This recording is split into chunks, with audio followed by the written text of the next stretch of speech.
Bonjour à toutes, bonjour à tous. Nous sommes le 19 mars 2019. Aujourd'hui, je voulais pas faire une capsule aujourd'hui et puis je suis tombé sur une vidéo de Madame Jacqueline Moureau, mais on en parlera à la fin. Puis je me suis dit, bon, on s'est dit avec Louloute, on faut en parler, c'est nécessaire, mais on va pas faire qu'une capsule là-dessus.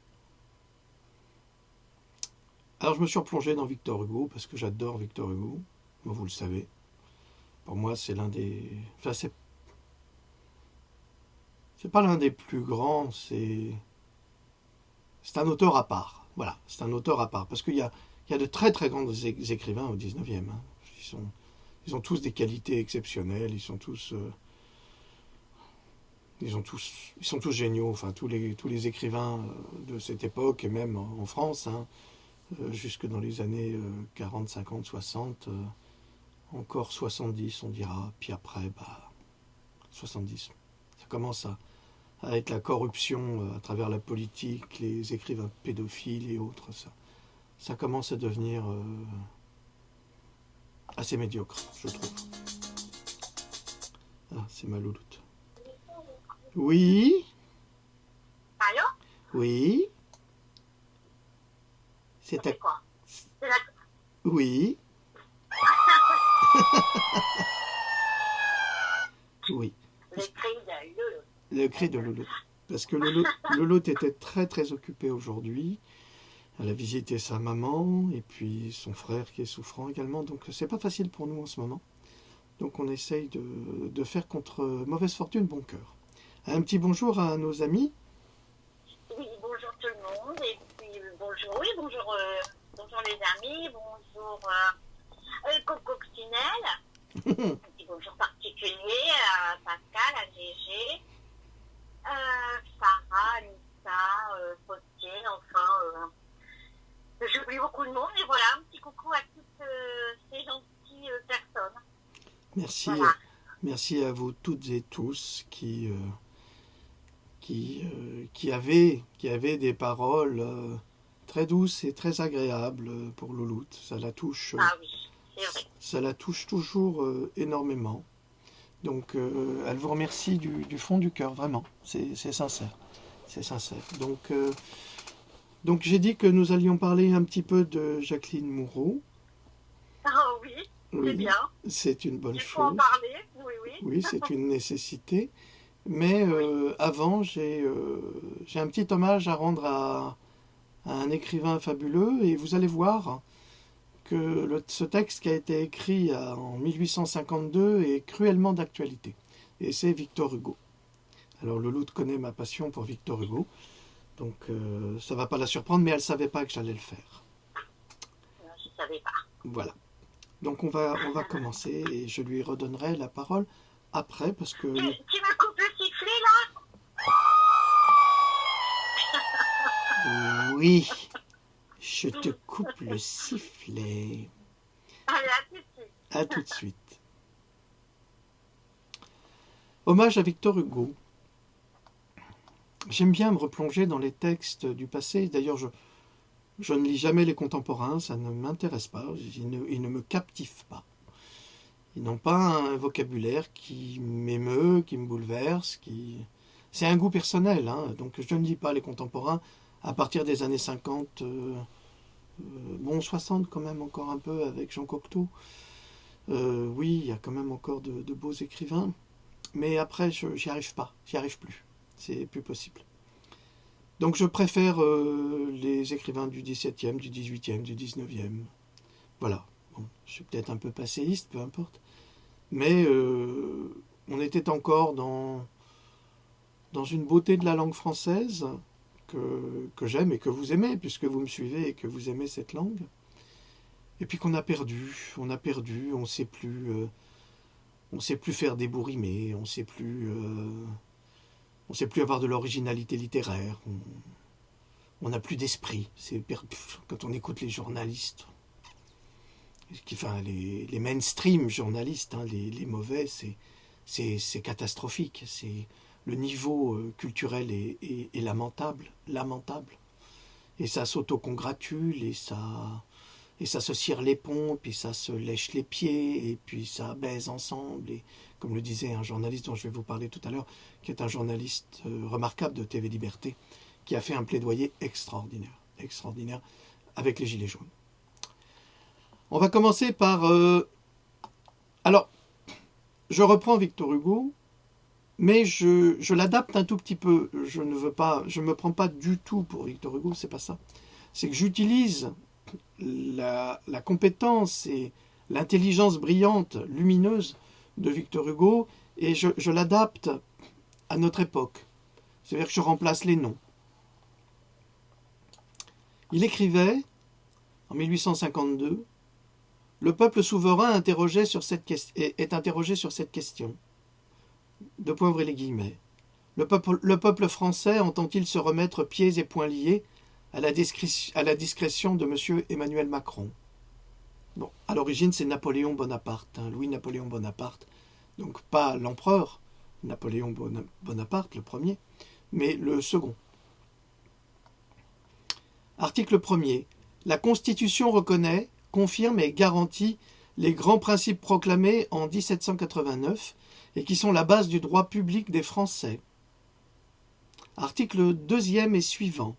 La tribune et la presse qui entravaient la marche du progrès sont remplacées par la police et la censure et par les discussions secrètes du Sénat, du corps législatif et du Conseil d'État. Article dernier.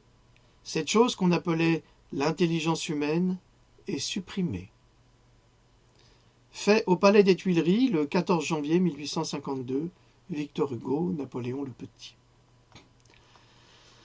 Nous n'allons pas nous arrêter en si bon chemin parce qu'il y a un texte absolument magnifique et qui nous concerne tous, nous qui sommes soutiens Gilets jaunes. Alors oui, j'ai changé mon écharpe de couleur. Pourquoi? Eh bien, parce qu'avant j'étais gilet jaune, je le suis toujours, mais maintenant, je souhaiterais apporter un espoir à nos amis gilets jaunes et surtout de ne pas baisser les bras, de continuer ce combat juste et plein d'honneur pour les Français. Ce sont les autres, les gouvernants qui sont sans honneur. Ce sont ces journalistes des médias qui sont sans honneur, qui sont des crapules, des voyous. Ce sont eux les voyous. Ce sont eux les gens violents. Ce sont eux les extrémistes. Et des extrémistes de droite, je dirais même.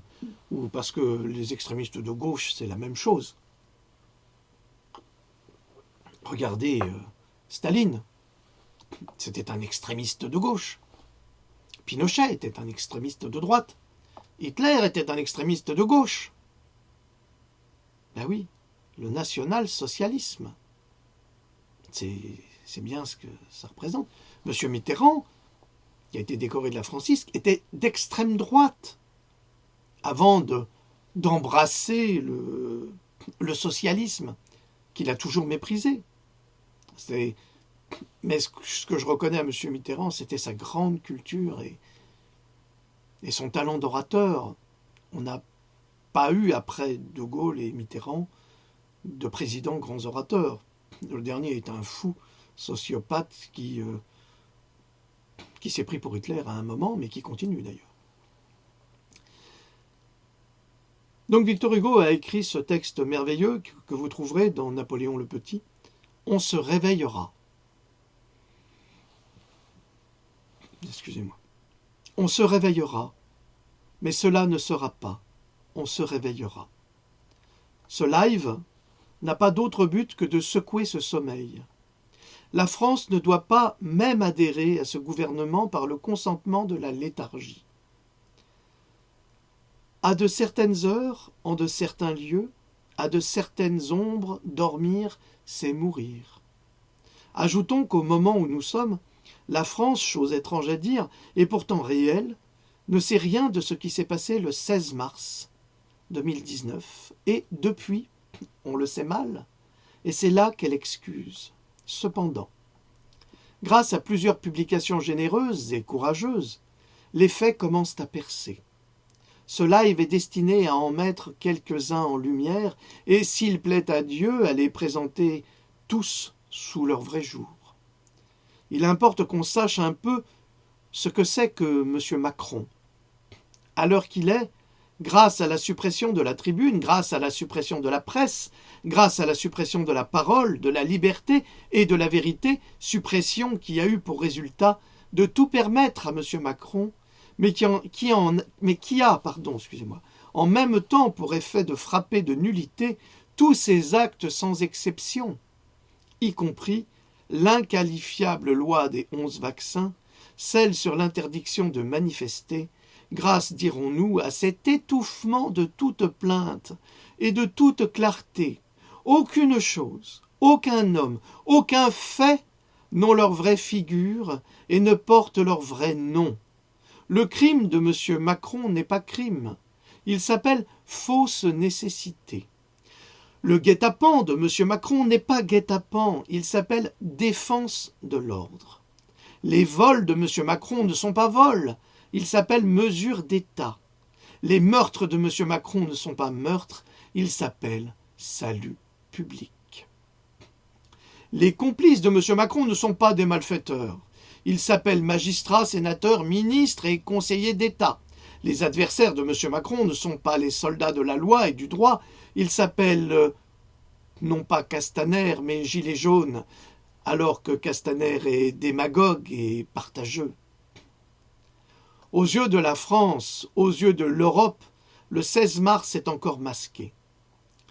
Ce live n'est pas autre chose qu'une main qui sort de l'ombre et qui lui arrache le masque. Allons, nous allons exposer ce triomphe de l'ordre. Nous allons peindre ce gouvernement vigoureux, assis, carré, fort, ayant pour lui une foule de petits jeunes gens qui ont plus d'ambition que de bottes, beaux-fils et vilains gueux, soutenus à la bourse par BHL et Glucksmann et à l'église par Philippe le catholique.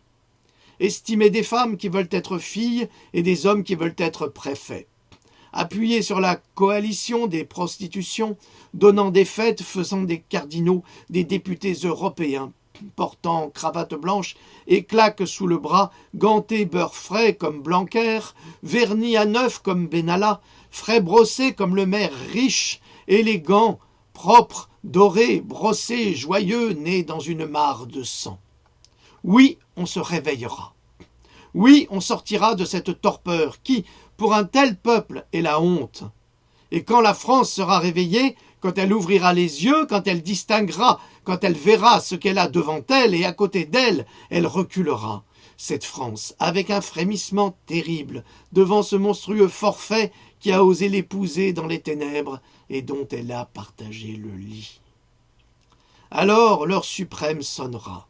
Les sceptiques sourient et insistent, ils disent « N'espérez rien à ce régime selon vous et la honte de la France, soit, cette honte est cotée à la bourse, n'espérez rien, vous êtes des poètes et des rêveurs si vous espérez. Regardez donc la tribune, la presse, l'intelligence, la parole, la pensée, tout ce qui était la liberté a disparu. Hier, cela remuait, cela vivait, aujourd'hui cela est pétrifié. Eh bien, on est content, on s'accommode de cette pétrification, on en tire parti, on y fait ses affaires, on vit là-dessus comme à l'ordinaire. La société continue, et force honnêtes gens trouvent les choses bien ainsi. Pourquoi voulez-vous que cette situation change?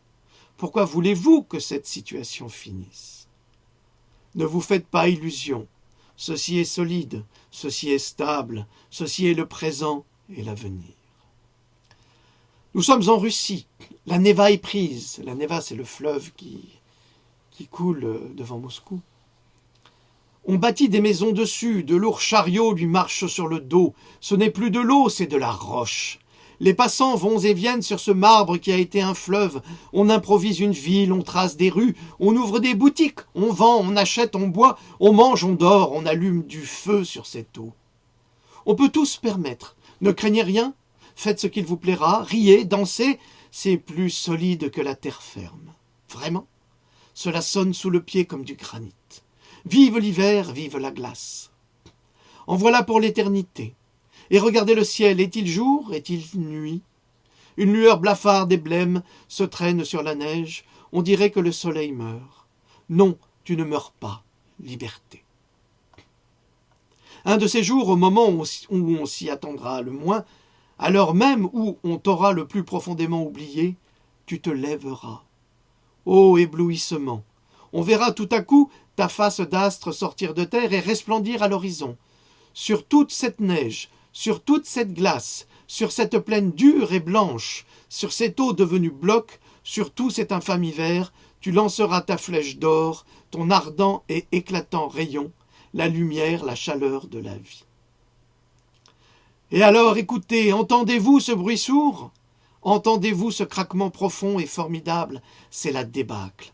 C'est la Neva qui s'écroule, c'est le fleuve qui reprend son cours, c'est l'eau vivante, joyeuse et terrible qui soulève la glace hideuse et morte et qui la brise. C'était du granit, disiez-vous.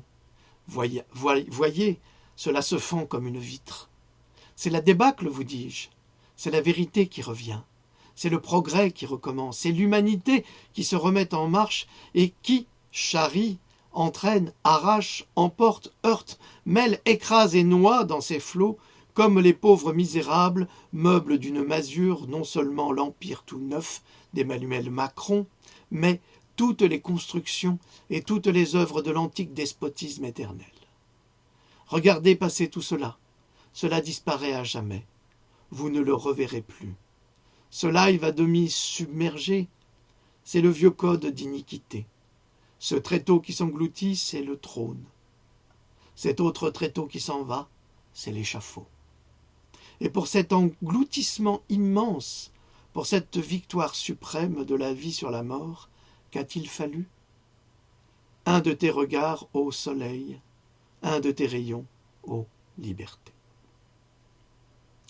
Très très largement inspiré, j'ai remplacé que quelques mots pour ajouter Emmanuel Macron et sa bande.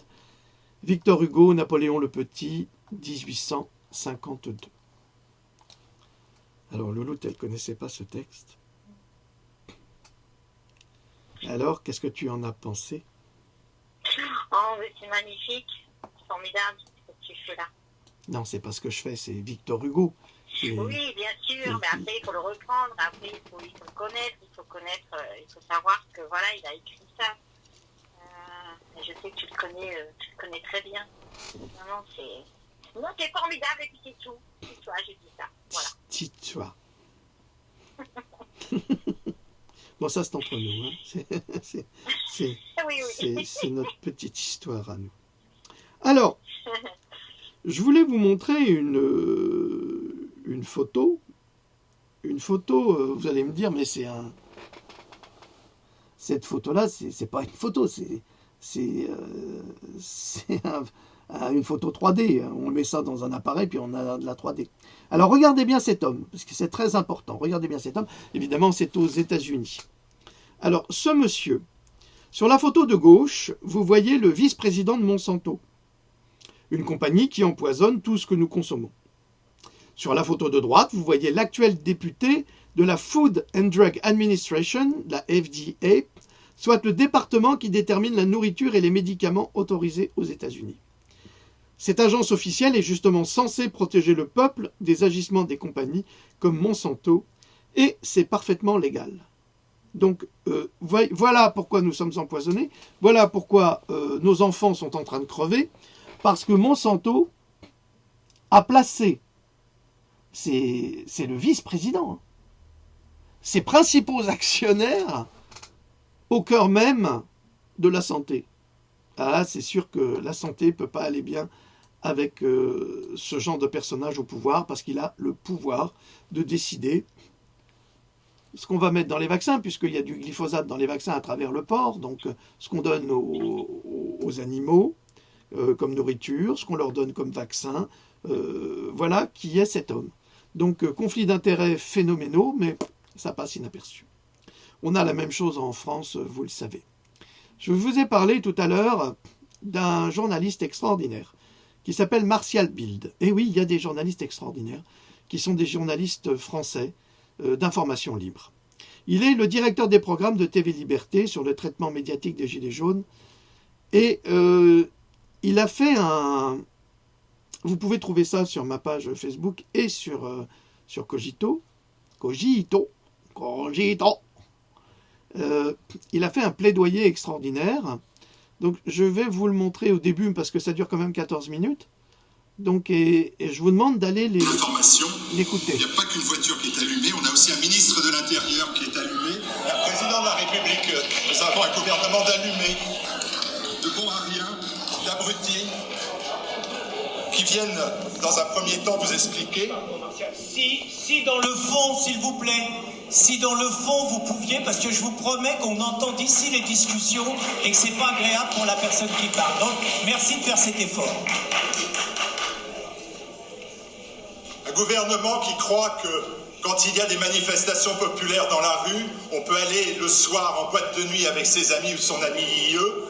Un gouvernement qui pense que quand il y a une pression populaire dans la rue, on peut aller faire du ski à la Mongie. Quand on en est à ce niveau d'incompétence, je peux vous dire que véritablement, il n'y a plus à avoir aucune angoisse. Je le dis aux militants politiques qui sont ici, quelquefois se disent « Oh, mais ces élites mondialisées par rapport à nous, elles sont peut-être plus fortes, plus intelligentes, plus merveilleuses, plus robustes. » Rien de tout ça, rien de tout ça. N'ayez pas peur, n'ayez pas peur.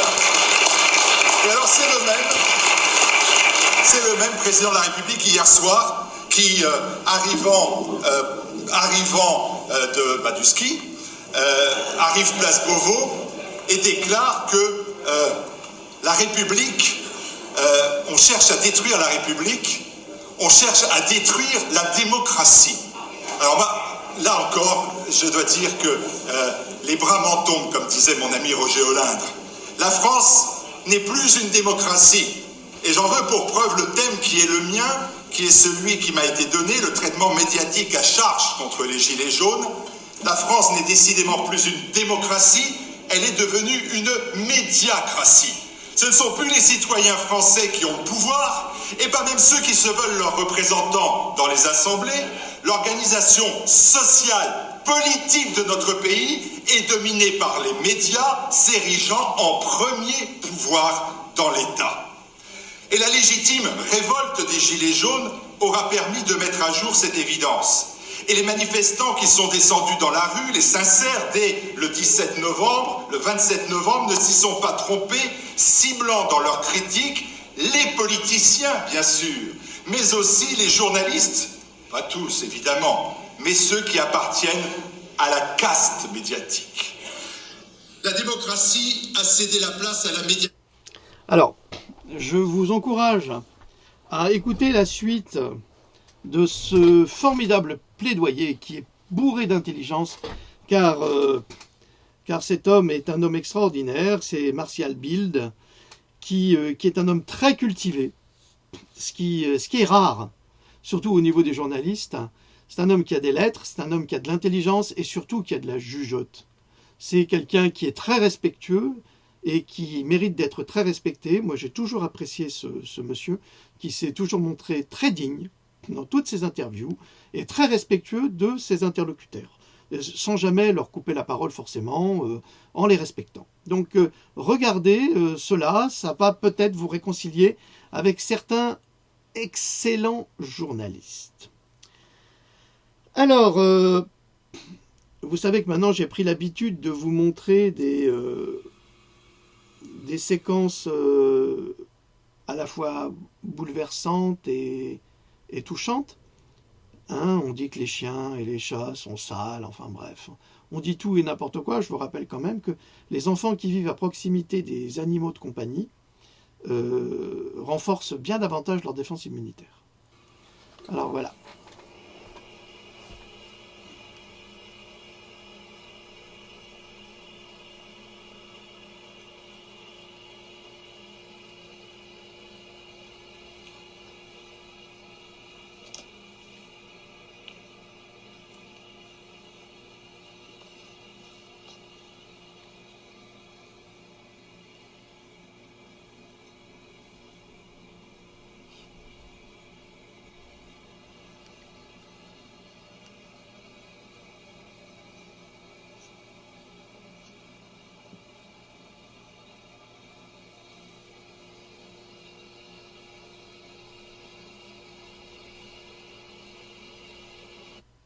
Voilà.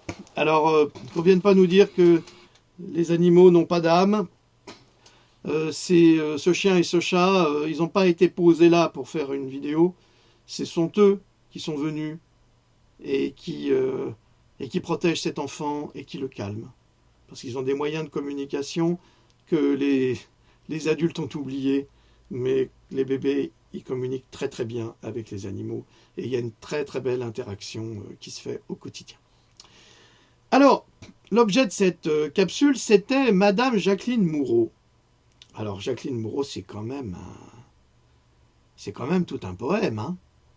Parce que là, elle fait une déclaration sur CNews, hein. Alors, ils vont encore vouloir me censurer, sans doute. Diplôme, qu'ils se mettent au travail et... Tais-toi, Jacqueline. Parce que ce que tu dis là, c'est très très grave et ça va pas plaire. La France, elle a un patrimoine et le Fouquet's en fait partie. Que ça leur plaise ou non. Si ces personnes ne sont pas contentes de l'emblème que ça représente, eh bien qu'ils aillent un peu à l'école, qu'ils passent des diplômes, qu'ils se mettent au travail et ils auront peut-être une vie un peu plus riche. Parce que là, il y a quand même beaucoup de feignants qui se plaignent. Alors, quand même, hein, il y a beaucoup de feignants qui se plaignent. Non mais vous vous rendez compte? Ces odieux gilets jaunes ont foutu le feu aux Fouquet's alors qu'on a la preuve filmée que c'est la police qui a mis le feu aux Fouquet's. Mais je vais vous lire quand même quelque chose que j'ai écrit, puis après, je vais vous lire quelques commentaires que j'ai trouvés très intéressants. J'ai écrit « Pourquoi accuse-t-elle sans preuve les gilets jaunes ?» Parce qu'elle est très insultante, cette dame. C'est quand même elle qui a, soi-disant, instauré, enfin pas instauré, mais c'est pas elle qui a créé le mouvement des Gilets jaunes, il existe depuis 2 ans, c'est quelqu'un d'autre qui l'a fait. Mais comme c'est une ville opportuniste, comme l'avait débunké, mais immédiatement être en liberté, hein. Alors elle a été insultée, bref, elle a été couverte d'opprobre, mais 3 semaines après, tout le monde retombait sur terre et comprenait qui était Jacqueline Moureau. Moi, je m'en fous qui est Jacqueline Moureau. Moi, je suis quelqu'un qui étudie les faits. Les faits sont là, j'écoute cette dame, je trouve que ce qu'elle dit est scandaleux. Alors pourquoi accuse-t-elle sans preuve les gilets jaunes? La présomption d'innocence, ça n'existe pas pour elle? Non, ça n'existe pas. Comme nous l'avons vu sur les images, ce sont les grenades de la police qui ont mis le feu au patrimoine Fouquet's, et pas un mot sur cette violence ni ce crime. Non, non, c'est que les gilets jaunes. Jacqueline, enfin, des diplômes. Soyons sérieux. Pour travailler? Des diplômes pour travailler? Bon, on va y venir. Je voudrais vous donner, ma chère Jacqueline, un exemple. En Sicile, vous savez ce que c'est que la Sicile, hein? La Sicile, c'est une île qui est au niveau du talon de la botte italienne, qui a été le centre de nombreuses conquêtes par des nations diverses. C'est pour ça que c'est très très mélangé. Eh bien, figurez-vous, ma chère madame, qu'en Sicile, il y a les plus grands diplômés d'Italie. Il y a plein de jeunes qui ont des doctorats, mais qui n'ont pas trouvé de travail dans le Nord. Alors qu'est-ce qu'ils ont fait? Ils sont repartis vivre en Sicile. Mais ils sont hyper diplômés, certainement bien plus que vous. Vous ne le serez jamais. Alors, hier, en France, pour être facteur, il fallait avoir le certificat d'études, n'est-ce pas? Pour être caissière, il fallait avoir un BEP. Hein, vendeuse, c'est BEP. Aujourd'hui, pour être facteur, il faut un bac plus 4. Et pour être caissière, il faut un bac, des fois plus 2 ou plus 4. Ça vous choque pas? Non. Non, c'est les feignants pour vous, c'est ça, ok. Alors, est-ce que, ma chère Jacqueline Moureau, avez-vous des diplômes ou des qualifications requises pour briguer une fonction européenne? Qui êtes-vous? Qui êtes-vous? Vous avez un CV à nous soumettre? Est-ce que vous avez passé des diplômes universitaires de valeur? Bon, vous êtes hypnotiseuse, j'espère que vous faites bien votre travail. Hein? Trust in me, fall asleep. Ah, j'ai Michel qui écrit. Parce que lui aussi, il est hypnotiseur. Hein? Regardez. Et il a bien hypnotisé Mowgli, lui. Mais il n'avait pas de diplôme. Hein?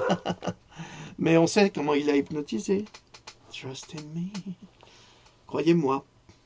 Alors, maintenant, j'ajoutais, heureusement qu'LREM est derrière elle, évidemment, parce qu'on ne fait pas de carrière politique sans sont des mouvements, et si LREM est derrière elle, c'est Monsanto, c'est Bayer, c'est tous nos empoisonneurs. Donc on ne risque pas d'être aidé par une personne pareille. Et je pense que la politique de la bêtise vous convient parfaitement. Maintenant, Madame Moreau, je voudrais vous lire un commentaire d'une dame qui m'a touché. Madame Catherine Jacot. Ma fille a un bac+9. Elle est biologiste, écotoxicologue, marine, donc sur la mer, pas Marine Le Pen. Elle a travaillé pour l'INRA, puis dans un laboratoire de recherche, qui 2 ans plus tard a fait faillite. Depuis 1 an et demi, elle est au chômage, plus d'argent. Certains de ses anciens collègues ont quitté la France. Elle ne peut pas car il faut de l'argent pour partir à l'étranger. Récemment, on lui a refusé un poste en lui disant « Tenez-vous bien, trop diplômée, trop compétente. La France ne paye pas ses diplômés. T'es une belle coucounasse, Moreau. Si je l'avais en face de moi, je l'entarterais. Marre de faire passer les gilets jaunes pour des abrutis, qu'ils arrêtent avec leur mépris. » Merci, madame, c'est tout à fait ça. Alors, depuis son passage à l'Élysée, d'un ami, Damso, elle n'a pas simplement fait que de retourner sa veste, et c'est pathétique. La Jacqueline, c'est la Maria Abramovic française. Alors, la Maria Abramovic, c'est une artiste serbe qui travaille aux États-Unis et qui fait des dîners satanistes et cannibales. C'est une artiste qui fait des performances et qui est impliquée avec les Clinton dans de très très sales affaires. Depuis quand quelqu'un qui discute avec des morts a des compétences pour la politique dans la gestion d'un pays? Enfin, elle dit qu'elle discute avec les morts, on n'en sait rien. Moi, je connais une seule personne qui le fait. Et je peux vous dire qu'il est très doué, et c'est Claude Péribois. Et Claude, c'est une personne exceptionnelle. Il a malheureusement des soucis, mais mon Claude, je t'envoie tout mon amour. Bon, il y a des insultes, c'est pas la peine. J'ai une amie, Anne Sibel, la pauvre. Elle s'est servie des gilets jaunes pour se propulser plus haut. Vu son discours, ses diplômes à elle doivent être bien insignifiants. Quelle tâche pour la nation. Les 100 diplômes sont l'âme de la France. Ces petites mains vaillantes qui tissent notre histoire à travers des faits sympathiques et courageux. Qu'elle parle de diplômes aux parents dont les enfants sont morts pour sauver des nations. Vu sa tête, son intellect lui sert au pinceau de maquillage. Voilà, bon, ça c'est... là, je n'avais pas vu ce commentaire. Je présente mes condoléances à la famille de Michel Georget, qui était un très grand scientifique et qui a écrit également sur les vaccins et sur la dangerosité des vaccins, biologiste, très compétent, très très compétent, et il a écrit sur les vaccins des livres remarquables, mais c'est assez technique. Mais c'est un homme remarquable, hein. Il a participé à la rédaction d'un livre suisse qui s'appelle « Qui aime bien vaccine peu ». Et vous avez, ça coûte rien, ça coûte 4 €, 4 à 5 €. Vous pouvez trouver ça n'importe où, dans toutes les librairies. Et vous avez une grande partie des vaccins qui sont imposés et les médecins qui disent si c'est utile ou pas. La plupart des vaccins sont pas jugés utiles. Donc, je suis absolument navré, Monsieur Georget, de votre départ, parce que vous étiez une personne très importante dans la lutte pour la protection des enfants et contre cette vaccination abusive. On va arrêter avec Jacqueline Joureau, hein, parce que c'est fatigant de voir ces gens malhonnêtes intellectuellement, indignes, parce que pour un fait anecdotique, parce que, mine de rien, le Fouquet's, c'est un fait parfaitement anecdotique. C'est comme la Porsche de je sais pas qui a brûlé. Ça fait pas... C'est bon, il n'y a personne qui est à l'hôpital, il n'y a pas de mort, il n'y a pas de blessés, il n'y a rien. Et puis, c'est pas les gilets jaunes qui ont fichu le feu. C'est la police. Allô, la police? Ah oui, parce que c'est ça aussi que je voulais vous dire, qui est quand même très important, c'est que on a interdit à la police d'agir concernant C'est France Info qui publie, ça c'est pour toi, Jacqueline. 2 jours après un samedi marqué par les violences sur les Champs-Élysées à Paris, en marge de la mobilisation des Gilets jaunes, alors que le gouvernement a reconnu des dysfonctionnements, alors pour eux, les dysfonctionnements, il faut toujours les accorder, mais les Black Blocs qui sont des dysfonctionnements au sein même d'une manifestation Gilets jaunes, ça c'est pas accordable. Et on se demande pour qui ils travaillent. Et qui sont les Black Blocs? Est-ce que ce sont les fils de nos politiques, de nos députés, de nos préfets, qui sont en révolte contre leur papa et qui foutent la merde et qui discréditent le peuple qui souffre? Posez-vous la question. Alors, le gouvernement a reconnu des dysfonctionnements dans l'organisation du maintien de l'ordre. Le secrétaire général du syndicat UNSA Police, Philippe Capon, met en cause ceux qui ont décidé que ça se passe comme ça et qui n'ont pas donné des instructions pour que les forces de l'ordre interviennent pour empêcher la casse. Alors, Jacqueline, t'as rien à dire là-dessus? C'est la police qui le dit. C'est la police! C'est elle-même qui vient le dire. Alors, n'importe quoi, c'est Jacqueline. Donc, il y en a marre de ce mépris de classe. Et puis, comme l'a dit tout à l'heure notre journaliste de TV Liberté, Mathias Martial Bild, il l'a bien dit. C'est la médiacratie. C'est les Patrick Cohen, c'est comment elle s'appelle, la tête à claque qui travaillait avec Ruquier. J'ai appris hier qu'elle était mariée à Glucksmann. Elle aussi, vous savez qu'elle est fils d'un ministre libanais? Ah bah oui, ça peut aider. Ah, ça aide dans la vie. Ça aide. Ces gens-là, ils sont placés. C'est tout. Ils sont pas compétents, ils sont pas à la hauteur. Ah non, ils sont pas compétents, ils sont certainement pas à la hauteur. C'est vraiment des têtes à claque. Les analyses, quand elle s'est retrouvée chez Ruquier face à, comment s'appelle-t-il, le philosophe, le lout, Michel Onfray. Elle était pathétique. Mais on nous impose des spectacles avec des gens incompétents, mais qui sont des pistonnés. Le fils d'eux, là, qui est conseiller d'un criminel, qui est boosté par le PS.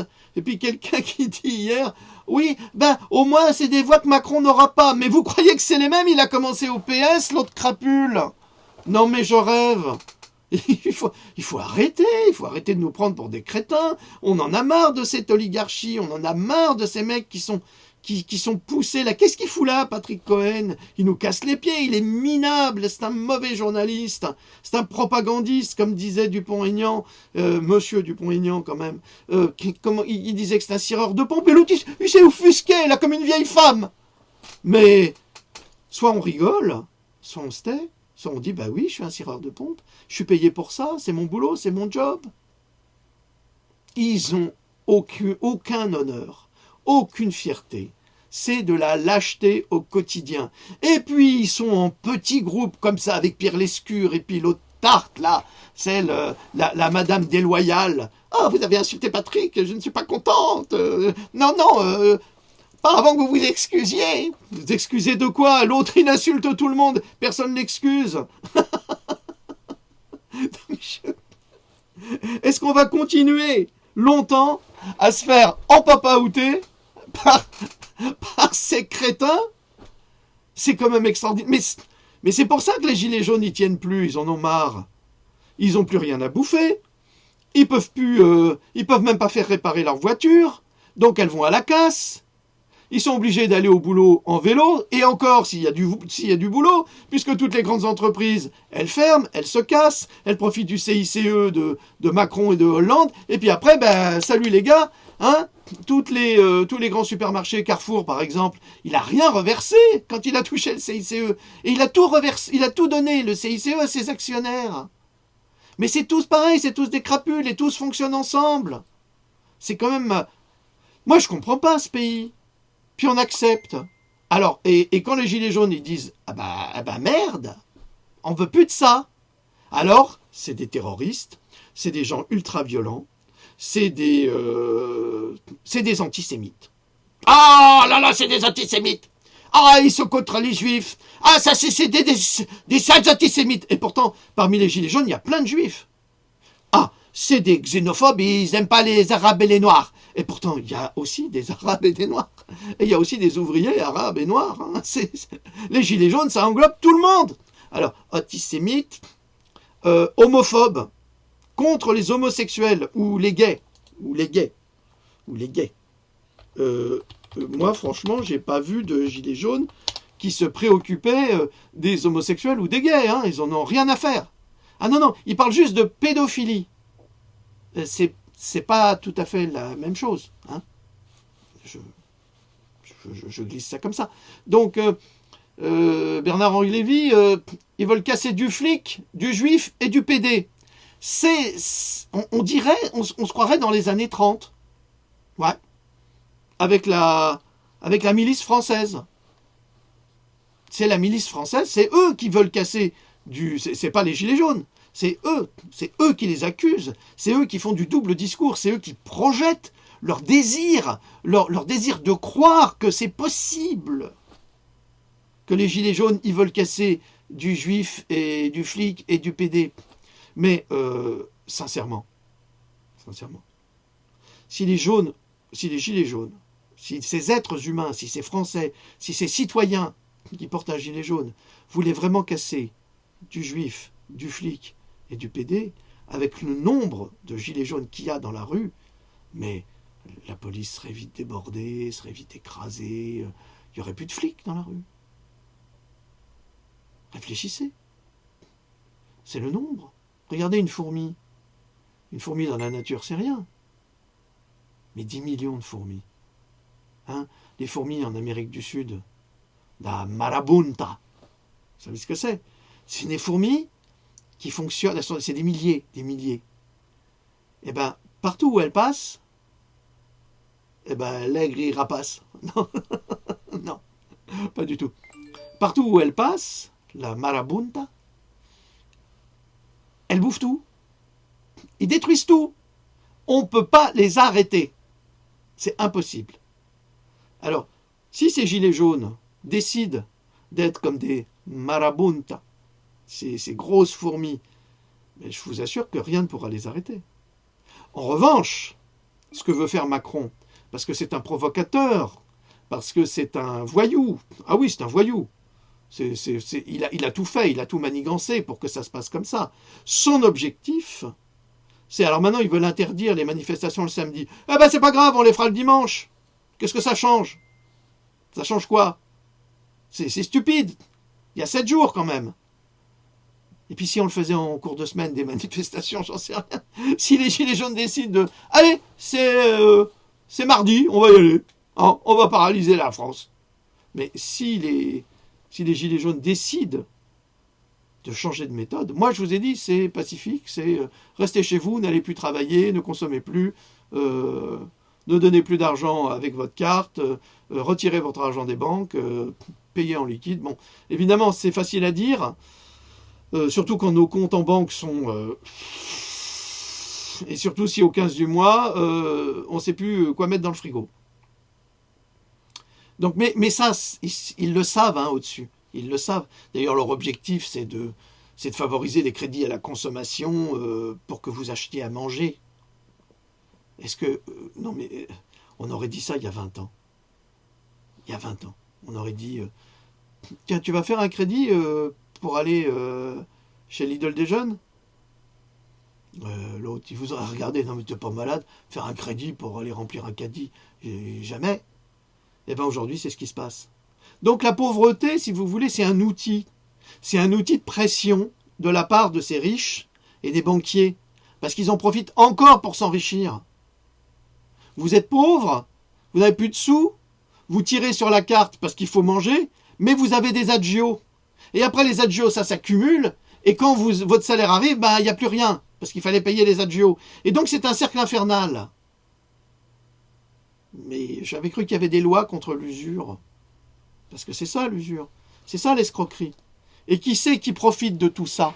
Qui sont les parasites qui, eux, profitent de la misère des Français? Les hommes politiques, les femmes politiques, qui ont plein d'avantages, qui ne déclarent pas leurs impôts, qui trichent avec tout. C'est un scandale absolu. Mais c'est pas gênant.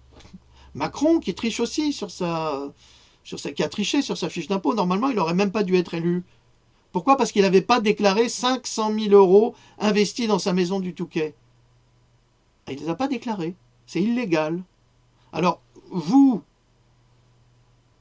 oubliez de déclarer 20 euros, alors on va 10%, et puis ci, et puis ça, puis encore ça. Alors toi, tu payes. Mais lui, c'est ma cash. C'est rien du tout. Non, c'est pas normal. C'est pas normal. Alors moi, je comprends les gilets jaunes, je comprends leur colère, et j'exècre ces médias menteurs qui sont ces mauvais journalistes placés là par le pouvoir pour rendre service aux uns ou aux autres. Vous savez, Valérie Trierweiler, de la première de Hollande, là. Et comment elle a fait carrière? Parce que Mitterrand, il aimait bien. Et c'est pareil pour tous ces gens-là. C'est pareil pour tous ces gens. On a la faveur du pouvoir, on fait ce qu'on veut. Et c'est pas un problème de compétence. On s'en fout qu'il y ait de la compétence. Au contraire. Moins il y en a, mieux c'est. Plus c'est con, mieux ça va. Voilà, c'est ça, la réalité en France. On est contre la compétence générale des Français. Et il y a du talent, il y a un talent extraordinaire en France, parmi les jeunes et parmi plein de gens. Et eux, ils ne peuvent pas réussir. Ils n'ont pas le droit de réussir. C'est interdit. Interdit. Comme le disait Victor Hugo, on a tué l'intelligence. Eh ben, Macron, il continue avec sa bande. Ils sont bêtes à manger du foin, mais ils s'acharnent. Un petit commentaire, Dame Louloute? Non, pas du tout. C'était complet. T'as fini, non? Oui, t'as rigolé, je t'ai entendu. Oui, j'ai rigolé. Et puis, oui, non, mais tout à l'heure, j'écoutais justement à la radio que la presse européenne s'était largement intéressée au mouvement des Gilets jaunes. Et c'est vrai que je vais m'y pencher, je vais aller voir ce qui se passe, ce qu'ils disent exactement. Il rigole bien. C'est intéressant. Il rigole bien sur Macron. Bien. Oui. Alors la presse internationale qualifie Macron d'incompétent, d'incompétent. C'est l'incompétent notoire. Alors les Anglais, ils pardonnent rien, les Allemands non plus, parce qu'en Allemagne ça se passe pas comme ça. Faut pas croire. Hein. C'est les Allemands quand ils manifestent, Et les Belges aussi. Hein. Mais Macron, c'est devenu il est la risée du monde entier. Sauf que comme l'information est bloquée en France. C'est-à-dire qu'on ne peut pas circuler, là, ça ne circule pas. On censure systématiquement. Il a mis tous ces trolls. C'est-à-dire qu'avec notre argent, Macron paye des services de communication pour effacer toutes les vidéos contradictoires par rapport à son pouvoir, toutes les vidéos qui montrent des preuves tangibles des violences policières, de l'escroquerie notoire, l'escroquerie intellectuelle. Et bien tout ça s'est effacé. Comme ça, non, ça n'existe pas, on n'a rien chez nous. Mais heureusement, grâce à Internet, ça circule. Voilà. Lolo, t'as petit quelque chose? Il a répondu à ma question, c'est très bien. C'est très très bien. Bon, écoutez, nous allons vous laisser. Ah oui. Attends, excuse-moi. Tout à l'heure, j'ai cité quelques personnes, et par contre, j'ai oublié une personne très importante, enfin une personne. C'est Mademoiselle Fenda. Comment? Mademoiselle Fenda. Mademoiselle Fendar. Oui, mais tu vois qui? Quand j'ai parlé de Pascal et de Gégé. Ah oui. Fenda. Voilà. D'accord. Je comprends. Ils comprendront. Nos amis comprendront. D'accord. Un petit clin d'œil amical. Voilà. Oui, c'est ça. Est-ce tout, Dame Louloute? Oui. Oui. Au revoir. Oui, voilà. Bien, portez-vous bien et puis à très bientôt. Et puis encore un très très grand merci. Voilà. Je t'en prie. Au revoir. Je t'en prie. On verra ça après. Tu peux faire chauffer l'eau pour l'été. Oui, c'est fait. Voilà, super. Rien à dire à la maison, c'est génial. Bon, je vous remercie pour votre amitié, pour votre soutien. N'oubliez pas que vous pouvez soutenir la chaîne, même avec des petits dons, ça n'a aucune importance. Plus il y a de gens qui donneront généreusement 1 euro, 2 euros, Ça nous permettra de fonctionner, et parce que c'est un énorme travail et vous ne vous rendez pas compte. On travaille des heures et des heures là-dessus avec mon ami Carlos. Donc c'est un boulot de dingue. Et on ne peut faire que ça. Voilà, alors soutenez-nous si vous voulez qu'on continue à vous informer, à publier, à vous aider. Aidez-nous à vous aider. Voilà, je vous remercie et je vous dis à plus tard. Salut!